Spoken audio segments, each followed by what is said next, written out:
នេះបានគេហៅថាអ្នកជំនាញឲ្យមានភាពប៉ិនប្រសប់និយាយទៅថ្នឹកមែនតើនៅក្នុងការកែច្នៃម៉ូដសបកភីហ្សាគាត់យក hot dog រហូតដល់40ដុំយកមកច្នៃតម្រៀបគ្នានៅក្នុងសបកភីហ្សាតែមួយនិយាយទៅ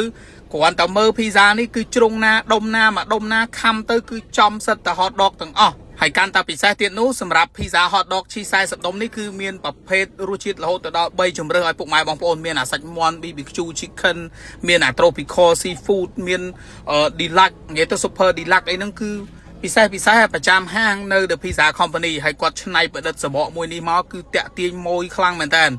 និយាយទៅច្រើនជាងមុនធំជាងមុនតម្លៃធូរជាងមុនទៀត40ដុំនិយាយទៅសិតតែ hot dog ខំមួយដុំណាក៏ចំ hot dog ដែរចាក់ឲ្យមើលនេះមាន2ជាន់ណានិយាយទៅសាច់ hot dog របស់គេហ្នឹងហើយសម្រាប់សបក pizza hot dog cheese 40ដុំនេះគឺគាត់មានជម្រើសរសជាតិដល់3រសជាតិហើយជម្រើសឈុតវិញមានឈុតយុវវ័យ 20.99 ឈុត party 29.99 ឈុត family អីចឹងទៅអញ្ចឹងសម្រាប់សបក pizza ថ្មីនេះគឺពុកម៉ែបងប្អូនអាចមករកបាននៅគ្រប់សាខារបស់ The Pizza Company ដែលជាសបកថ្មីសាឡាងហើយជាមួយនឹងជំរើសដែលថាគាត់បង្កើតមក create មកគឺធំជាងមុនច្រើនជាងមុនហើយខំដុំណាក៏ចំអា hot dog cheese គេនឹងដែរដោយពុកម៉ែបងប្អូនដូចឃើញអញ្ចឹងគឺគាត់យក40ដុំនៃ hot dog cheese ហ្នឹងយកទៅតម្រៀបនៅលើសបកនិយាយទៅតម្រង់ចេញមកគឺពីរជាន់ត្រួតលើគ្នាតែម្ដងដែលយើងខំចំជ្រុងណាក៏ចំ pizza ដែរហើយខ្ញុំបកកែខ្ញុំតសើគាត់គឺបកកែក្នុងការច្នៃប្រឌិតត្រង់ថាម៉ូដសបក pizza គាត់គឺតែងតែថ្មីប្លែកហើយរសជាតិតែងតែមានអីថ្មីរហូត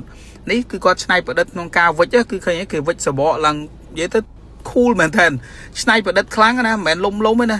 pizza ចឹងបានថាជើងខ្លាំងគឺនៅតែខ្លាំងអ្នកស្ទាត់ជំនាញគឺនៅតែជំនាញហើយការតម្រៀបរៀបចំរបស់គេនេះគឺមិនស្រួលទេខ្ញុំសួរគាត់ទៅថាតាំងពីប្រវត្តិគាត់ធ្វើសបក pizza មកសបកមួយនេះគឺច្នៃប្រឌិតខ្លាំងហើយពិបាកក្នុងការធ្វើមែនតើចឹងសម្រាប់ពុកម៉ែបងប្អូនដែលជាអ្នកចូលចិត្ត hot dog cheese គឺត្រូវម៉ាច់ឲ្យជាមួយរសជាតិគេមានសោះកោះ1000គឺប្រភេទ tropical seafood មានអាប្រភេទ barbecue chicken ប្រភេទ BBQ chicken របស់គេហ្នឹងគឺប្រភេទសាច់មាន់គឺគេប្រើសាច់មាន់ដុំលក្ខណៈ steak ដែលគេ grill គេអាំងវាយកមកដាក់អីចឹងមកហើយសម្រាប់សោះរបស់គេគឺអូច្រើនជម្រើសនិយាយទៅមាន3ប្រភេទឲ្យពុកម៉ែបងប្អូនមានអា super deluxe មួយទៀតអញ្ចឹងសម្រាប់រសជាតិនេះគឺធានាថាត្រូវមាត់ត្រូវចិត្តសម្រាប់ពុកម៉ែបងប្អូនដែលជាអ្នកចូលចិត្តប្រភេទ hot dog cheese គឺត្រូវហ่ะព្រោះអីធ្លាប់តែញ៉ាំសបក hot dog cheese រាល់ដងគឺចំនួនមិនដល់40ទេប៉ុន្តែអានេះចំនួនដល់40ហើយមាន cheese ពីលើដាក់ថែមអូពីបេតុងទៀតអញ្ចឹងការរៀបចំរបស់គេនេះគឺថាមួយដុំនេះគឺដុំណាខំកន្លែងណាក៏ចំសាច់ដែរពួកអីចន្លោះកដាលដែលនៅសល់ចន្លោះម្សៅនេះគឺគេមានតម្រៀបសាច់ទៀតដូចឃើញអញ្ចឹងគេដាក់សាច់មាន់អានេះជាប្រភេទ BBQ chicken របស់គេដាក់សាច់មាន់ដាក់អីណាមានម្នាស់មានអីចឹងទៅដាក់ពីលើរោយ cheese ថែមទៀតអូច្រើនមែនតើអញ្ចឹងបើថាឈុតមួយណាក៏ចាប់អារម្មណ៍ដែរហើយបើខ្ញុំជាអ្នក lover ហើយទៅលើអាប្រភេទ tropical seafood គ្រឿងសមុទ្រដែលលក្ខណៈថាសោះប្រចាំតកូលគេហ្នឹងគឺសោះកោះ1000គេហៅ One Thousand Island ណា Thousand Island របស់គេហ្នឹងគឺហ្នឹងហើយរសជាតិអែមមែនតើអញ្ចឹងសម្រាប់ពុកម៉ែបងប្អូនដែលជាអ្នក fan The Pizza Company គឺមិនដែលខកបំណងទេព្រោះនិយាយទៅខែណាក៏តែងតែមានម៉នុយ seasonal ថ្មីប្លែកហើយមកលើកនេះគឺមកកាន់តែពិសេសធ្វើឲ្យកាន់តែតាក់ម៉ួយតាក់អារម្មណ៍ជាពិសេសយុវវ័យណាសម័យថ្មីអីហ្នឹងគឺញ៉ាំត្រូវហើយគេមានឈុតអាតម្លៃធូរថ្លៃសមរម្យរបស់គេមានឈុត party មានឈុត family ដែលពុកម៉ែបងប្អូនអាចញ៉ាំបានហ្នឹងគឺចាប់ពី3 4នាក់4នាក់5នាក់ឡើងហើយតម្លៃហ្នឹងក៏វាសមរម្យធូរជាងរាល់ដងដែលយើងធ្លាប់តែញ៉ាំអាឈុតសបក hot dog ដែរប៉ុន្តែរូបរាងបែបផ្សេងណាប៉ុន្តែអានេះគឺ40ដុំឯណោះអញ្ចឹងសម្រាប់អ្នកទាំងអស់គ្នាដែលជាអ្នកចូលចិត្តគឺត្រូវដឹងតាជាប់ចិត្តខ្លាំងហើយ pizza នេះបន្ទាប់ពីដុតហើយគឺគេមានរោយមានអីតុបតែងអញ្ចឹងបានថាការច្នៃប្រឌិតអ្នកខ្លាំងអ្នកជំនាញគឺនៅតែពិសេសហើយគេមានជាប្រភេទ spaghetti របស់គាត់ហ្នឹងក៏សិតតែជា spaghetti ប្រចាំហាងរបស់គាត់ដែរព្រោះ spaghetti នេះគឺ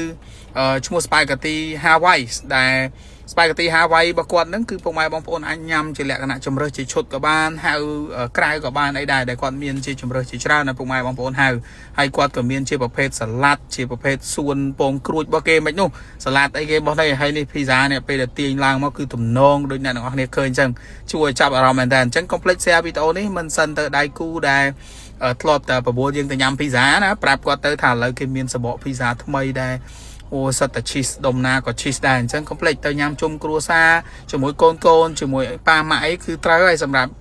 រដូវកាលនេះគឺសបក pizza នេះគឺត្រូវចិត្តខ្លាំងសម្រាប់អ្នកដែលគាត់ចូលចិត្តប្រភេទ hot dog ព្រោះអីសិតតែដុំ hot dog តែម្ដងពីពេញនៅលើផ្ទៃរបស់ម្សៅនំ pizza ហ្នឹងហើយនេះគឺ spaghetti Hawaii របស់គាត់គឺទំនងមែនតើតែអ្នកទាំងអស់គ្នាអាចជំរឿហៅហើយអានេះជាប្រភេទសាឡាត់ដែលមានឈ្មោះថាស្អីណាពងក្រួច garden អីរបស់គាត់និយាយទៅសួនសាឡាត់ពងក្រួចនិយាយទៅគឺប្លែកហើយគាត់មានអាប្រភេទមួយទៀតគឺ Nutella ប្រភេទនំចេកប៉ុន្តែគាត់មានដាក់សូកូឡា Nutella នៅខាងក្នុងហ្នឹងជាលក្ខណៈផាញ់អញ្ចឹង